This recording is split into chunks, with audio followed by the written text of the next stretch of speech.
2016 그램이 나왔습니다. 노트북이 금값인 상황에서 용감하게 내돈내산 리뷰를 준비해봤는데요. 그램은 유독 구매할 때 공부해야 할 내용이 많은 제품군입니다. 하나씩 살펴보면서 나에게 맞는 그램은 어떤 제품일지 정리해보겠습니다.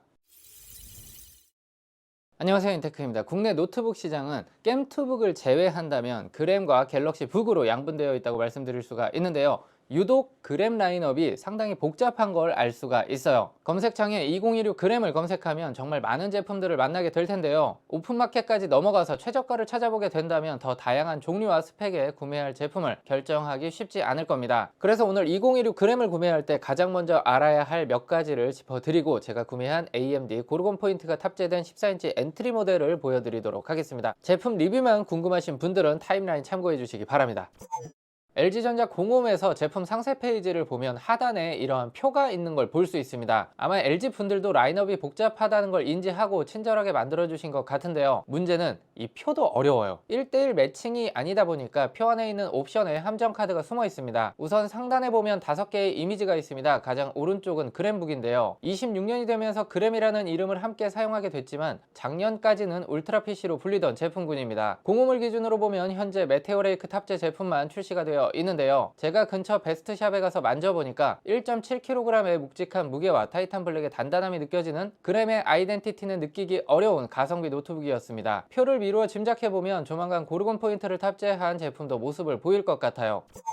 자, 지금부터가 진짜 그램 라인업인데요. 일반 그램과 그램 프로 라인업으로 구분할 수 있습니다. 보통 프로 네이밍은 성능으로 구분하기 마련인데 그램은 칩셋 성능보다는 디스플레이 사이즈와 디자인 그리고 쿨링 시스템으로 일반과 프로를 구분해 왔습니다. 14, 15인치는 일반 그램, 16, 17인치는 그램 프로입니다. 그리고 그램 프로는 슈퍼 슬림 디자인이 적용되어 있으며 듀얼팬 쿨링 방식을 탑재하고 있습니다. 그램 프로 안에는 360 라인과 외장 그래픽 탑재 제품이 포함되어 있는데요. 올해는 사실 더 복잡해진 이유가 칩셋까지 인텔과 AMD를 섞어서 사용하기 때문입니다. 사이즈와 폼팩터만 해도 14, 15, 16, 17 그리고 360 외장 모델 6가지인데 칩셋 제조사가 두 군데로 나뉘었고 여기에 칩셋 종류가 인텔 넷, AMD 둘, 추가로 램과 SSD 용량도 선택해야 하고 오픈마켓으로 가면 OS 탑재 유무까지 옵션이기 때문에 SKU 재고관리 단위는 복잡해질 수밖에 없는 거죠. 오늘은 오픈마켓 모델은 배제하고 공홈 기준 메인스트림 제품에 집중해서 말씀드릴게요. 표를 보면 일반 그램과 그램 프로에만 코파일럿 플러스 PC 마크가 있는 걸 볼 수 있는데요. 이 심볼은 MS 기준에 부합하는 PC인 경우에만 사용할 수 있으며 윈도우의 AI 기능을 OS단에서 문제없이 사용할 수 있다는 의미입니다. 기본적으로 요구되는 스펙은 MPU 40탑스 이상, 16기가 램, 256기가 SSD 이상을 가지고 있어야 하고 노트북 제조회사에서 MSA 인증을 신청해서 허가를 받아야 하는데 이 밖에도 전력 대기 조건, 빌드 적용 여부 등을 따져보고 허가를 해준다고 합니다. 사실 아직은 노트북에서 AI 관련 기능을 많이 사용하고 있지 않기 때문에 우리가 크게 체감하고 있지는 못하지만 앞으로는 점점 중요해질 수 있는 기능이에요. 360과 외장 모델에는 코파일럿 플러스 PC 마크가 없죠. 칩셋을 보시면 전작인 에로우레이크를 사용했기 때문입니다. 에로우레이크는 코파일럿 플러스 PC 요구 스펙 중 가장 우선하는 MPU 스펙이 충족되지 않기 때문에 인증을 받을 수 없는 제품이라고 보시면 됩니다. 여기서 한 가지 알 수 있는 점은 이 두 가지 모델은 26년 그램 라인업에는 포함이 되지만 사실은 리프레시 모델로 구분이 됩니다. 인텔 펜서레이크와 AMD 고르곤 포인트가 적용된 모델은 없는 거죠. 이러한 흔적은 모델명에서도 볼 수 있습니다. 그래도 LG에서 양심상 전년도 칩셋을 사용했다는 증거를 남겨놨다는 생각이 드는데요. 두 모델명에는 U 대신에 T를 사용하고 있습니다.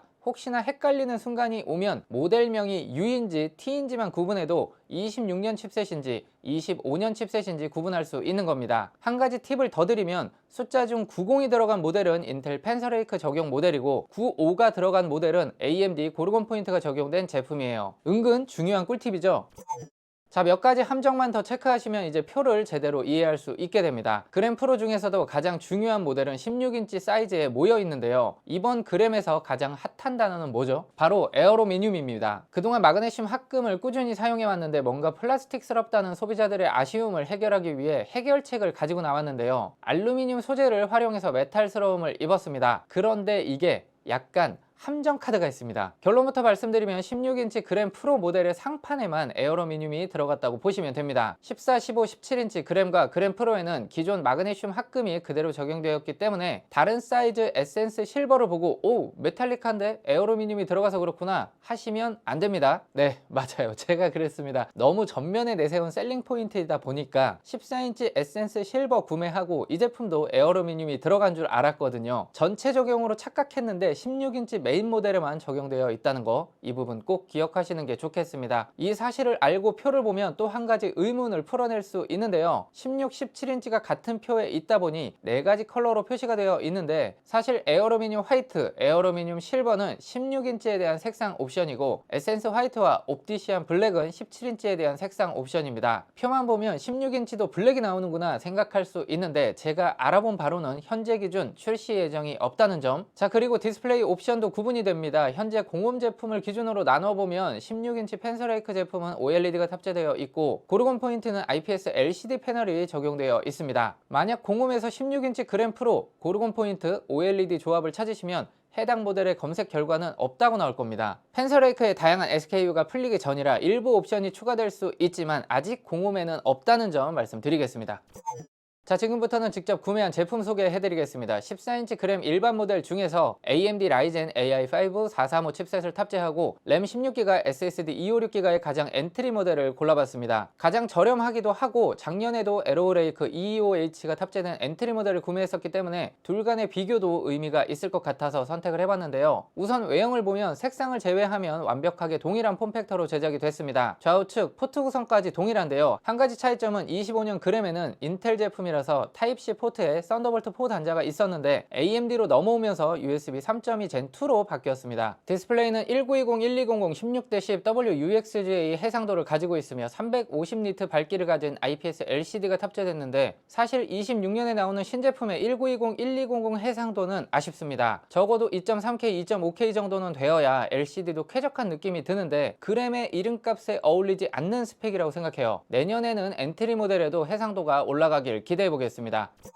우선 라이젠 AI5 435 칩셋 성능이 궁금했는데요. 라이젠 300번대 리프레시 모델로 약간의 변화만 있는 칩셋인데 이 변화가 사실 애매한 느낌이 있거든요. 칩셋의 코어 배치를 보면 AI5 340은 젠5 3개, 젠5C 3개였는데 435로 넘어오면서 젠5 2개, 젠5C 4개로 바뀌었습니다. 성능 코어를 하나 줄이고 효율 코어를 하나 늘린 셈인데 안 그래도 코어가 6개밖에 안 되는 상황에서 힘센 놈 하나를 효율로 바꾼 거다 보니까 걱정이 앞서기도 했습니다. 처음에는 약간의 실망감이 있었던 게 사실인데 2, 3일 동안 계속 테스트를 해봤더니 라이젠 특유의 묘한 안정감이 느껴졌습니다. 각종 벤치 스코어 먼저 보여드릴게요. 테스트 환경은 전원을 분리하고 배터리 사용 환경에서 최고 성능으로 세팅하고 진행했는데요. 타임스파이 스코어 점수를 보시면 종합 점수는 낮지만 CPU 스코어는 에로우레이크 225H보다 높게 나오기도 했고 시네벤치 R23에서도 멀티 스코어는 소폭 우위를 보여줬습니다. 긱벤치 6 스코어도 보여드릴게요. CPU 싱글은 비슷했지만 멀티는 크게 밀렸고 GPU 스코어는 사실 비교가 어려울 정도로 큰 차이를 보였습니다. 하지만 인상적인 부분은 충전 테스트였는데요. 고르곤 포인트가 탑재된 제품은 상당히 안정적으로 50W를 꾸준히 유지했고 90%가 넘어간 상황에서도 30W급을 유지하면서 완충까지 리니어한 충전 속도를 보여줬습니다. 반면에 함께 테스트했던 에로우레이크 탑재 모델은 입력 전압이 심하게 출렁이는 모습을 볼 수 있었습니다. 참고로 완전 방전에서 100% 충전까지 두 모델 모두 2시간 20분 정도 걸렸네요. 소비 전력도 고르곤 포인트 쪽이 소폭이지만 효율적인 모습을 볼 수 있었는데요. 벤치를 돌리면서 소모된 배터리를 체크해보니 같은 테스트를 진행했는데 에로우레이크 대비 5% 정도 많은 배터리 잔량을 보여줬습니다. 넷플릭스 플레이 환경에서 최대 밝기, 최대 음량으로 1시간에 12% 정도 소비가 된 걸 계산해보면 대략 9시간 연속 감상이 가능할 것으로 보입니다. AMD 칩셋의 컨셉이 최고 성능은 낮지만 안정적인 성능을 보장해준다는 느낌을 받을 수 있었고 성능 평탄화가 잘 되어 있는 칩셋이라고 생각했습니다. 발열 체크도 해봤는데요. 에로우레이크 탑재 모델 대비 적게는 1도, 많게는 5도까지 낮은 온도를 보였고 팬 소음도 소폭 낮게 측정됐습니다. 게임 테스트도 해봤는데요. 사이버펑크 2077의 경우 최저 옵션으로 세팅해서 돌려보니 게임 내 벤치 결과 에로우레이크 쪽이 프레임 수치는 훨씬 좋았는데 실제 게임을 하면서 끊김을 느끼는 상황은 에로우레이크 쪽이 오히려 많았고 고르곤 포인트는 프레임은 낮았지만 오히려 게임 내 체감 성능은 무난했습니다. 스피커는 저음이 부드럽게 나와서 나름 영상 볼 때 괜찮았는데요. 웅장한 저음은 아니지만 쏘는 소리가 아니라서 영화나 드라마도 볼만했습니다. 그런데 스피커의 위치가 아래쪽에 있기 때문에 소리 반사가 잘 되는 바닥 재질은 피하시는 게 좋을 것 같네요. 한 가지 아쉬운 부분은 합판의 모서리 부분이 거칠게 마감이 된 느낌을 받았는데요. 피부에 긁히면 아플 수도 있겠다 싶을 만큼 모서리 부분이 날카롭게 느껴져서 조심해야겠다는 생각을 했습니다. 그리고 키보드 키감은 약간 좋아졌는데요. 전작이 반발력이 너무 세서 키를 누르는 데 있어서 불편했었거든요. 이번 제품은 부드럽게 타건할 수 있었습니다. 마지막으로 두 모델의 가장 큰 차이점은 사실 코파일럿 플러스 PC 인증 유무인데요. OS 단계에서 추가되는 AI 기능이 몇 가지 있습니다. 가장 대표적인 기능이 스냅샷을 활용한 리콜 기능입니다. 간단하게 설명을 드리자면 노트북을 사용하는 히스토리를 꾸준히 저장했다가 자연의 질문을 통해 기억을 떠올리거나 자료를 찾아주는 기능입니다. 예를 들어 어제 검색했던 녹색 모자를 어느 사이트에서 찾았는지 까먹었을 때 어제 오후에 찾아봤던 녹색 모자 어느 브랜드 제품이지? 라고 물으면 노트북 안에 있는 자료를 찾아주는 기능이라고 보시면 됩니다. 리콜 기능을 활용하실 분들께서는 256기가를 사용하시면 부족할 것 같고요.